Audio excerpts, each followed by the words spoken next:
Good morning বন্ধুরা, এখন বাজে সকাল 9টা। সকাল 9টা থেকে আজকে আমি আমার ব্লগ শুরু করছি। তো এখন রান্না বসানো হলো, কারণ মেয়ে স্কুল চলে যাবে তাড়াতাড়ি। ও থাকতে থাকতে যেটুকু করতে পারি চেষ্টা করি ততটুকু কাজ করে নেওয়ার। বাকিটা তো ছেলেকে নিয়ে যতটুকু পারি করি, যতটুকু পারি না সেটা মেয়ে চেষ্টা করে এসে করে দেওয়ার। এখন আলু বেগুনের সবজি বসালাম, ছেলের ডালিয়া করা আছে, চা খাওয়া হয়ে গেছে, বলতে পারো প্রায় অর্ধেক কাজই হয়ে গেছে। এখন খালি রান্নাটা হবে, রান্নাটা হয়ে গেলেই কাজ শেষ। কী রান্না হচ্ছে চলো দেখাচ্ছি। এই হচ্ছে আলু বেগুনের সবজি, কালো জিরে সম্বার দিয়ে এটা হচ্ছে রান্না হবে। আর টমেটো না, আমের চাটনি করব। রান্নাটা কমপ্লিট হোক, পরে তোমাদের রান্নাটা দেখাচ্ছি, ঠিক আছে? বেশি কিছু রান্না করব না, ওর বাবা একটু চলে আসবে সন্ধ্যাবেলা, বিকালবেলার দিকে চলে আসবে। তো আলু বেগুনের তরকারি আর আমের চাটনি করবো। পরে ওর বাবা রাত্রেবেলা কোনো কিছু বাজার নিয়ে আসবে, মাছ হোক মাংস কিছু না কিছু নিয়ে আসবে, ওটা পরে রান্না হবে, ঠিক আছে? সঙ্গে থাকো, পরে আসছি। এই যে আজকে একটু সুযোগ পেলাম তোমাদেরকে কাজগুলো দেখানোর। সকাল সকাল কাপড়ের বালতি নিয়ে নিচে চলে আসলাম। আজকে বৃষ্টিটা নেই, আমার মেয়েও বাড়িতে আছে, তাই সুযোগে আমি কাপড়গুলো নিচে নিয়ে চলে আসলাম। মেয়েকে বললাম একটু ভিডিওটা করে দে, আমি তো দেখাতে পারি না, তাই ভিডিওটা করে দিচ্ছে। এবার এই কাপড়গুলো ভিজাবো, মশারিগুলো তো মশারিটা একটা মশারি ভিজাই দিলাম, আরও একটা মশারি অন্যদিন ধোবো। আজকে সুযোগ পেয়েছি, আজকে আমি ধুয়েই নিব, যা হবে হবে, হয় শুকাবে, না হবে মশার কামড় খাবো, তাও ঠিক আছে, কিন্তু ধুতে আমাকে হবেই আজকে। আর এই যে ব্ল্যাঙ্কেটটা কিছুই নেই, কিন্তু একটু বাতিক মনে হচ্ছে যে একটু ধুয়ে দিলে মনে হয় ভালো হতো। তোমাদের সাথে কি এরকম হয়? আমার সাথে কিন্তু খুব হয়, যে কাপড়টা মনে হবে যেটা আমি আজকে ধুবো, ওটা আমাকে ঝড় বৃষ্টি তুফান যাই হোক ওটা আমাকে ধুতেই হবে। তা না হলে কেন জানি না মনটা একটু শান্তি পায় না, জানো তো? এটা একটা আমার অভ্যাস বলতে পারো, বাজেও বলতে পারো, ভালোও বলতে পারো, দুটা মিলাই হয় আর কি। তো এই কাপড়গুলো ভিজায় রাখলাম। ভিজা রাখার পরে যে অল্প কটা বাসন ছিল, মেয়ে তো স্কুল চলে যাবে, ও বলছে যে মা রাখো আমি মাজবো, কিন্তু মেয়েকে বললাম না থাক, তুই ভিডিওটা করে দে, অল্প কটাই বাসন আছে, আমি মাইজি নিই। মাজার পরে তারপরে মনে করো এদিকের কাজটা শেষ, পরে কাপড়গুলো ধুয়ে নিব। তো এই বাসনগুলোর মাঝতে মাঝতে ছেলে নিচে সেই অত্যাচার শুরু করে দিচ্ছিল। তো ছেলের সাথেও চিল্লাচিল্লি করতে হয়, মানে কাজ, মানে আমি যদি একটা কাজ করি ছেলের পিছনে 10বার চিল্লাতে হয়। তো যাই হোক, তো চিল্লাচিল্লি করে অশান্তি ক্যাচাল ঝামেলা করে তারপরেও এই কাজগুলো তো করতেই হয়, বাচ্চা থাকলে কিছু করার নেই।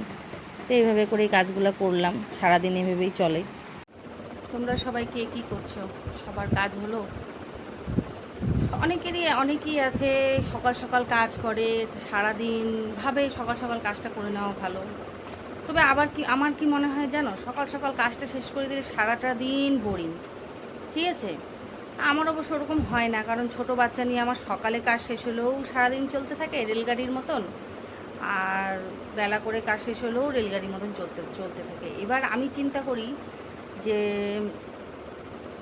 কাজটা ছেলের ঠিক ঘুমানোর আগে, মানে 1টা-1:30টার মধ্যে যদি আমি কাজ শেষ করতে পারি তাহলে আমার সুবিধা হয় বলতে 1টা-1:30টার মধ্যে ছেলেকে গা ধোয়াই নিয়ে এসে খাওয়ানো হয়, খাওয়ানোর পর ওকে ঘুম পাড়িয়ে দেওয়ার পর মনে হয় যে আমি কত শান্তি পেলাম, এরকম মনে হয় ছেলে ঘুমানোর পর।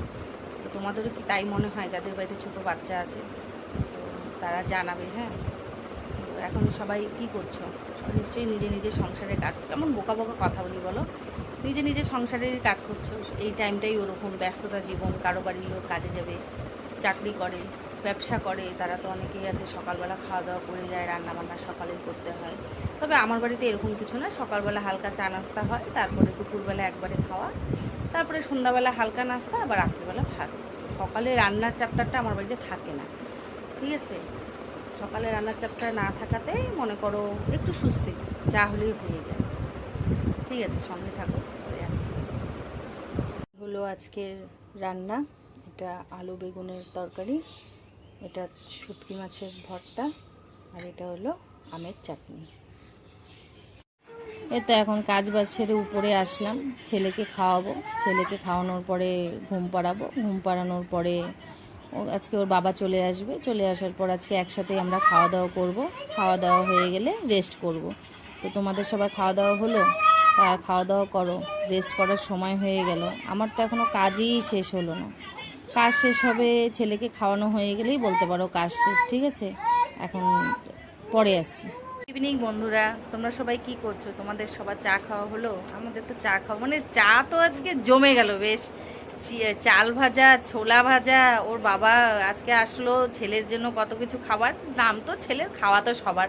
যাই হোক, তোমাদেরও বাড়িতে এরকম হয়, আমি জানি সবার বাড়িতে এরকম হয়, বাচ্চাদের নাম বড়দের কাম। যাই হোক, ছেলে যেটুকু খাবে খাবে, বাকিটা আমাদেরই পেটে যাবে। তো সন্ধ্যাটা বেশ। এই দেখো বিকালবেলা বাজার থেকে আমি কি নিয়ে আসলাম, আর এই যে দেখো আমাদের দুটো সোনামণি হারানো জিনিস আমি ফিরে পেলাম। জানো তো, এদেরকে না কে জানি কিডন্যাপ করে নিয়েছিল, এটা কিডন্যাপ হয়ে গেছিল। আমি সকালবেলা বুঝতে পারলাম, সকালবেলা ছাড়া পড়লো। এই দেখো বন্ধুরা, আমার ছেলেকে কিভাবে খাওয়াই, দিনে 4 বার এইভাবে মোবাইল দিয়ে ওকে খাওয়াতে হয়, মোবাইল ছাড়া খাওয়ানো যায় না। যাই হোক, এই হলো আমার স্পেশাল শোল মাছের তরকারি, আলু বেগুন দিয়ে আমার বর এটা রান্না করলো। তরকারিটা যা খেতে হয়েছিল, সেই টেস্ট হয়েছিল, খুব স্বাদ। তো বন্ধুরা, এখন আমার ছেলেকে ভাত খাওয়ানো হচ্ছে। রান্না তো তোমাদেরকে দেখালাম, রাত্রেবেলা এটা রান্না হলো। রান্নাটাও করেছে স্পেশাল লোক, তবে কে? আমার বরমশাই। আচ্ছা যাই হোক, তার হাতে রান্না খুবই স্বাদ হয়। তা আমার হাতে রান্নার উপর মাঝে মাঝে ভরসা পায় না। তো তোমাদের খাওয়া দাওয়া হলো? আমাদের এখনও খাওয়া দাওয়া করতে করতে আধা ঘন্টা দেরি। তো ব্লগটা আজকে এখানেই শেষ করছি। দেখা হচ্ছে কালকে একটা নতুন ভিডিও নিয়ে। Good night, tata.